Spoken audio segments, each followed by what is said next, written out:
Hello viewers, actor Vijay has finally held his maiden political conference of Tamiraga Vetri Karagam, and we got an answer to a long awaited question: what was his political ideology going to be? And it is secular social justice ideology, from the words of his party itself. Let's have a quick discussion with senior journalist and political analyst Mr. Rangarajan. Hi sir. So he has clearly said secular social justice ideology is going to be his party's ideals. What's your take on that? No, initially it appears that this party is on regular traditional Tamil Nadu Dravidian party lines like the DMK, ADMK, and even parties like DMDK or MDMK, PMK. There's a regular template relating to two language formula in the state, that is Tamil and English as a linked language, as a window to deal with the world. And then he's also stuck to the regular pattern of secular socialist ideology. So, in effect, he is falling in line with the traditional Dravidian model, as it were. And they'll also take a stand against fundamentalism or any issues relating to that, whether it's coming from the state or the center. So, this basic foundation seems to be along a traditional Tamil Nadu line. Whether this will come into conflict with the BJP or not, we'll have to wait and see as to how he conducts himself further and the further resolutions that they're going to adopt later during this conference. But at the moment, it looks like another party in the DMK line of Dravidian parties, after which came the ADMK, MDMK, PMK, and so many other parties. So that is a traditional thing. At the same time, it appears that he is trying to woo the youth. He is also trying to come across as a party that offers everything to everybody.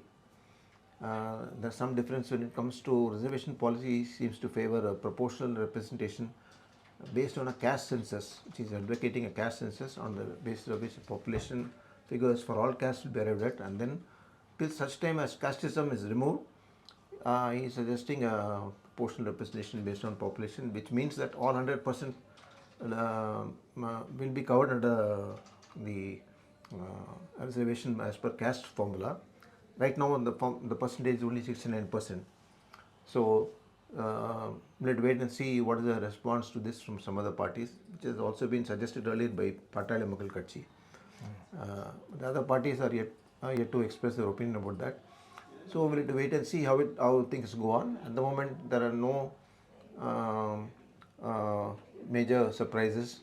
There is no participation by any prominent leader from any other party, or that we'll have to wait and see if later on people come forward to join his party, leaving their own traditional parties. Whether he'll be able to attract professionals into his party. He's talking about involving experts in creating the formulations of the party on various subjects. So we'll have to wait and see what kind of direction that will take and who are the people who are going to be in this think tank, who will work out the various frontiers of the party on various fronts. So that we'll have to wait and see.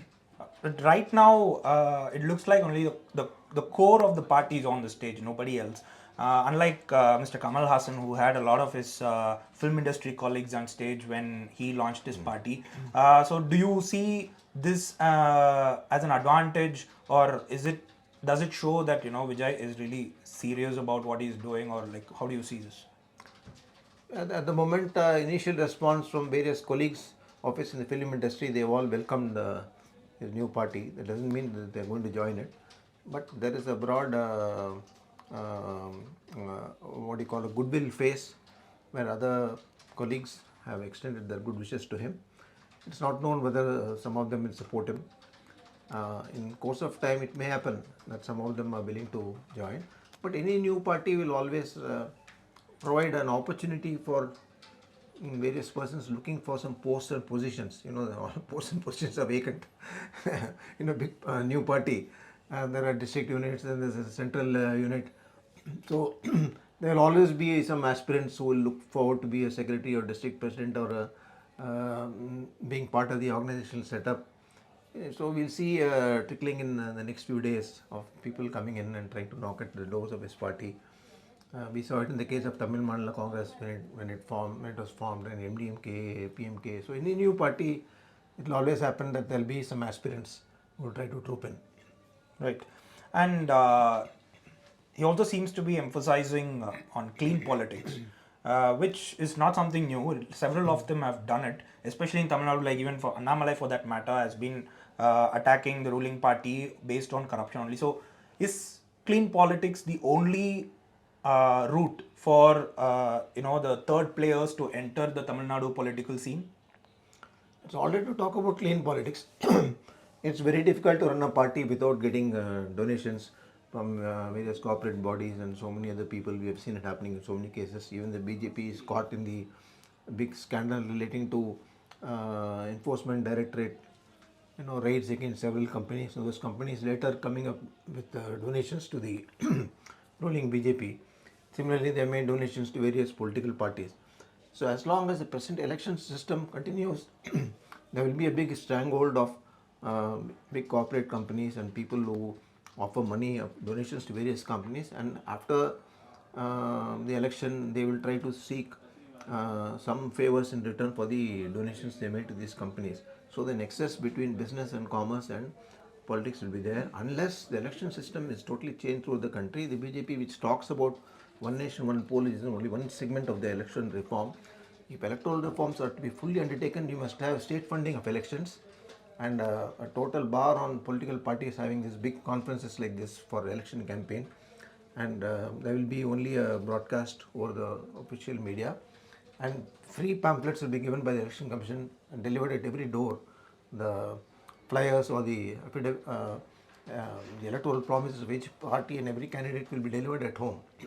And there will be no need for campaigning and spending huge amounts of crores and crores of money in election campaign. If it is totally avoided, then only you can find honest and good people coming forward to take part in elections, and there's a chance of winning. In present situation, unless you spend 10 to 15 crores for an MP constituency, you don't stand a chance of getting some decent margin of votes. This being the system, it's very difficult to have clean politics. And again, you must go for, just like he talks about proportional representation in terms of the reservation policy, you must go for, India must go for proportional representation of seats in relation to the vote secured, percentage of votes secured by each party, instead of the first past the post principle. If that is adopted, a party like Vijay's party, if it gets 8% votes, they will get 8% seats. A party gets 15% of the votes, they will get 15% of the seats. They don't need to go in for unholy alliances or seek huge amounts from companies, in that which case they can stand on their own legs.